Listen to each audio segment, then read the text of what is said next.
Hola, mi amigo querido. Mira, la Biblia no es un libro de historia y sin embargo describe la historia desde la creación hasta la final redención. Dios presenta al ser humano que nada de lo que sucede en este mundo sucede sin su permiso. Dios siempre está en el control de la historia. De dos formas: a veces Él inspira a los seres humanos y cuando ellos son obedientes lo hacen, o a veces Él permite la rebeldía del ser humano, pero nada ocurre en esta tierra sin que Dios sepa. Por ejemplo, en estos días de coronavirus te hago una pregunta. ¿Dios sabía que este problema asolaría al mundo, sí o no? Claro que sí. Entonces, ¿por qué no hizo algo para prevenir el problema? Te responderé con un incidente histórico. Aquella noche en el mar de Galilea, cuando la tormenta asustó a los discípulos, pregunto, ¿Jesús sabía que la tormenta iba a llegar esa noche? ¿Sí o no? Claro que sí. Y entonces, ¿por qué les dijo, vamos al otro lado del lago? Bueno, Él podría haber evitado el problema, pero cuando Dios permite algo que no es edificador, algo que no es constructivo, cuando Dios permite que venga el dolor, como el dolor que estamos viviendo en estos días, es porque Él tiene algún plan, un plan de crecimiento para su pueblo. Bueno, empecemos entonces hablando del Dios de la historia. Hay mucha gente que no cree en la Biblia y que vive inventando argumentos para probar que la Biblia no dice la verdad. Este es el caso, por ejemplo, cuando hablamos de David, Salomón y la monarquía. Hay muchos críticos que creen que David no existió. O si existió, el reino de David no fue tan grande como lo presenta la Biblia. Sin embargo, el relato bíblico es contundente al afirmar que David y su hijo Salomón fueron los dos reyes más destacados de la historia de Israel. David edificó Jerusalén y Salomón se encargó de expandir el reino de tal modo que hasta celebridades y reyes de otras naciones venían a ver la gloria de Israel. Tal fue el caso de la reina de Saba, que hasta cineastas en nuestros días han escrito guiones para películas basados no solo en la Biblia, sino en la historia. El estudio de hoy presenta un detalle histórico como prueba de la veracidad de la Biblia. Mira, en el primer libro de Samuel, capítulo 17, se narra la historia de la lucha entre David y Goliat. Al principio del capítulo, en los versículos 1 al 3, estamos hablando del capítulo 17, se lee lo siguiente: los filisteos juntaron sus ejércitos para la guerra y se congregaron en Soco, que es de Judá, y acamparon entre Soco y Aseca, en Efes Damín. También Saúl y sus hombres de Israel se juntaron y acamparon en el valle de Elá y se pusieron en orden de batalla contra los filisteos, y los filisteos estaban sobre un monte a un lado, e Israel estaba sobre otro monte al otro lado, y el valle entre ellos. Mira la descripción del paisaje para ubicar la guerra o la lucha entre David y Goliat. Ahora, en la primera década del presente siglo, ya a partir del año 2000 para frente, se han realizado dos grandes descubrimientos relacionados con la historia que está relatada aquí en 1 Samuel capítulo 17. Los descubrimientos tuvieron lugar en la frontera filistea con Israel, en los emplazamientos de Kibbert Keiyafa. Kibbert Keiyafa está situada en la Alta Cefala, sobre una colina que bordea el valle de Elá, tal como la Biblia lo dice. Ese valle de Elá está en la ruta de acceso a Jerusalén entre Aseca y Soco, a unos 10 kilómetros de la filistea ciudad de Gat. O sea, la Biblia narra así, porque ya lo leímos. Y hoy día los arqueólogos están probando que es así. Esta es la ubicación donde el relato bíblico sitúa el enfrentamiento de David y Goliat. Los arqueólogos Joseph Garfinkel y Sarganor iniciaron las excavaciones en Kibbutz Jaffa en agosto del año 2007, hace poco tiempo relativamente, y desde entonces han desenterrado una ciudad fortificada del tiempo del rey David. Esa ciudad tiene una muralla de 4 metros de ancho, tiene 2 muros paralelos unidos por muros transversales, formando compartimientos, con 2 puertas, por las que sus excavadores, entre otros datos, la identificaron como la ciudad de Saraín, que está mencionada en 1 Samuel 17:52, ya que este nombre significa en hebreo literalmente 2 puertas. O sea, los descubrimientos arqueológicos de nuestros días prueban lo que la Biblia decía. Existieron las ciudades, y si existieron las ciudades con el paisaje descrito de manera minuciosa como lo hace el autor del libro santo, entonces, ¿cómo es que la historia de David, de Goliat, no puede haber sido real? Si hoy día la ciencia está descubriendo que esos lugares son reales, están mencionados en la Biblia, pero están en la geografía de esta tierra. Vamos ahora a la segunda parte. Veamos aquí el caso de Isaías, Ezequías y Sennacherib. En Isaías 36, 1 y 2 se lee lo siguiente. Aconteció en el año 14 del rey Ezequías que Sennacherib, rey de Asiria, subió contra todas las ciudades fortificadas de Judá y las tomó. Y el rey de Asiria envió al Rabsacés con un gran ejército desde Laquis a Jerusalén contra el rey Ezequías y acampó junto al acueducto del estanque de arriba, en el camino de la heredad del lavador. Esta es una narración que está en la palabra de Dios, ya mencionamos, en Isaías capítulo 36, 1 y 2.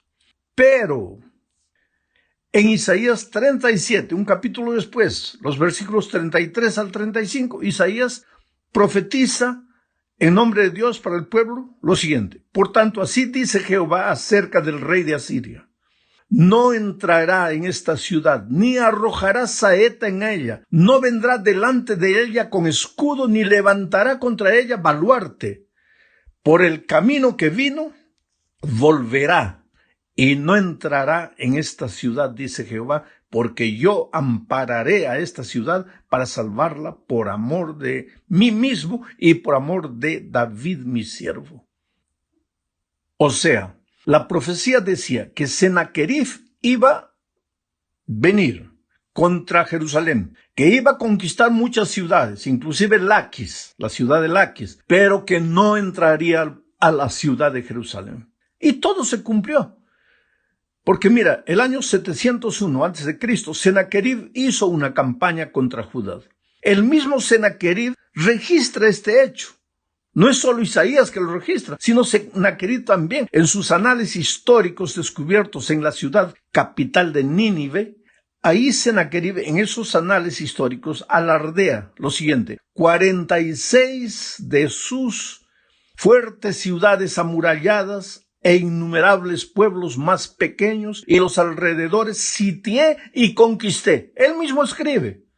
Pero la Biblia decía que efectivamente él iba a llegar, iba a conquistar muchas ciudades. Entre esas ciudades derrotadas estaba Laquis. Ahora, las recientes excavaciones de Laquis han descubierto los escombros de destrucción masiva de la ciudad después de que Sennacherib la incendiara. Pero Jerusalén se salvó milagrosamente. Y la Biblia ya decía que eso iba a ser así. Y la historia no prueba que Sennacherib haya invadido Jerusalén. Tomó varias ciudades judías. Tomó inclusive Laquis, pero no tocó Jerusalén. Es cierto que Jerusalén fue sitiada, pero la Biblia registra que el asedio duró solo un día, ya que el ángel del Señor liberó a Jerusalén. O sea, nuevamente aquí se prueba que la Biblia tiene razón. Vamos ahora a la tercera parte. Veremos aquí algo con relación a Daniel, Nabucodonosor y Babilonia. En julio del año 2007, un académico de la Universidad de Viena estaba trabajando en un proyecto en el Museo Británico cuando encontró una tablilla de la época de Nabucodonosor, rey de Babilonia.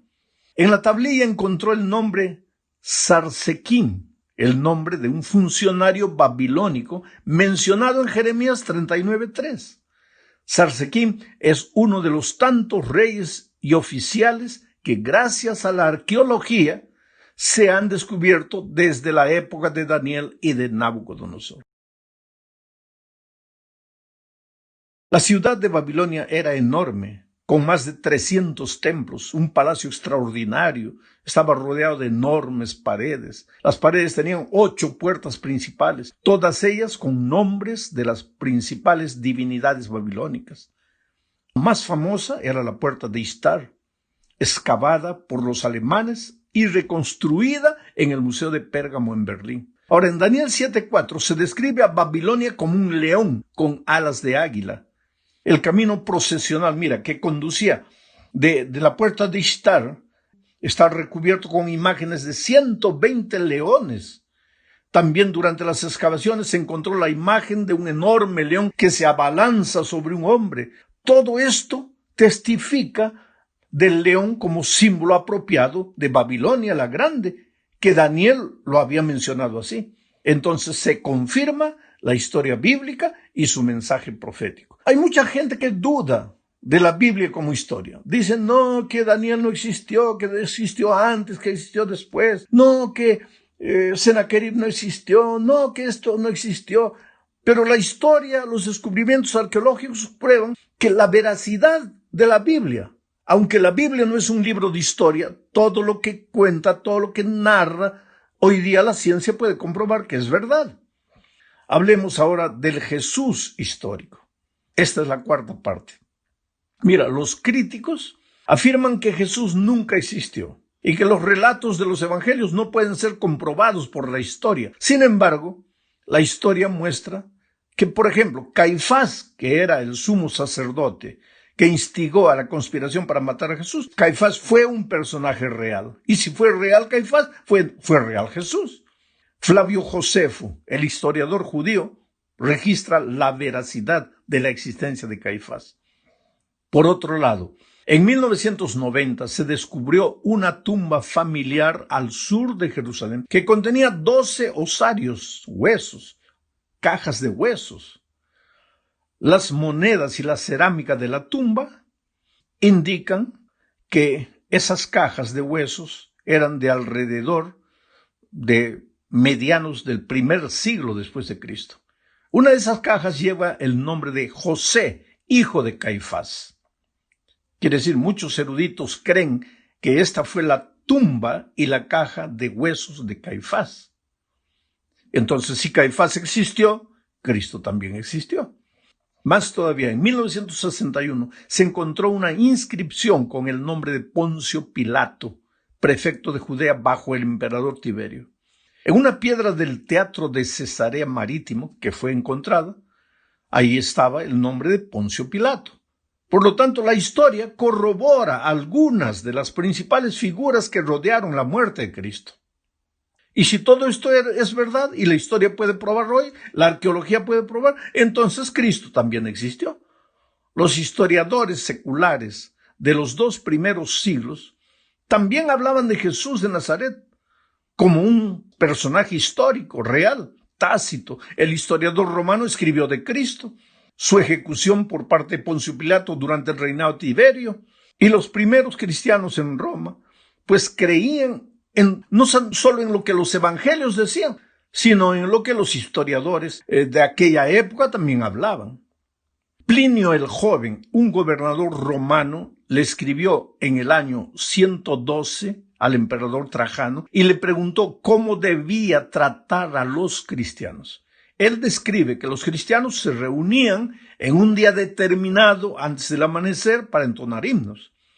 Estos descubrimientos arqueológicos, queridos, y fuentes históricas nos proporcionan un marco extra bíblico para probar que Jesús fue un ser real histórico, que era adorado en los primeros 50 años después de su muerte por los cristianos, que lo aceptaban como el Dios hecho hombre. Llegamos al fin de este estudio hablando de la fe. Mira, querido, aunque los descubrimientos arqueológicos prueban que las narraciones bíblicas son verdaderas, Aunque los escritores de los primeros siglos también confirman que las verdades bíblicas son así como son presentadas en la palabra de Dios, nosotros no creemos en la Biblia solo por eso. Nosotros fundamentamos nuestras convicciones en la fe. Enoc caminó con Dios sin verlo, sin tocarlo, sin agarrarlo, por la fe. Noé construyó un arca por la fe. Nunca había llovido hasta los tiempos de Noé. Por lo tanto, cuando Noé anunciaba lluvia, todo el mundo pensaba que estaba loco. ¿Cómo va a llover? Porque hasta ese tiempo la tierra se regaba con un vapor que salía de abajo. No caía agua del cielo. Es como decir que yo hoy día me ponga a decir que mañana va a caer billetes de $100 del cielo. Nadie me va a creer. A Noé nadie le creyó cuando decía que iba a caer agua del cielo. Pero él construyó el arca por la fe, no por evidencias. No porque la arqueología dijo, no porque el profesor dijo, sino porque la palabra de Dios vino a él y le dijo, y él creyó en eso. Abraham, otro hombre de fe.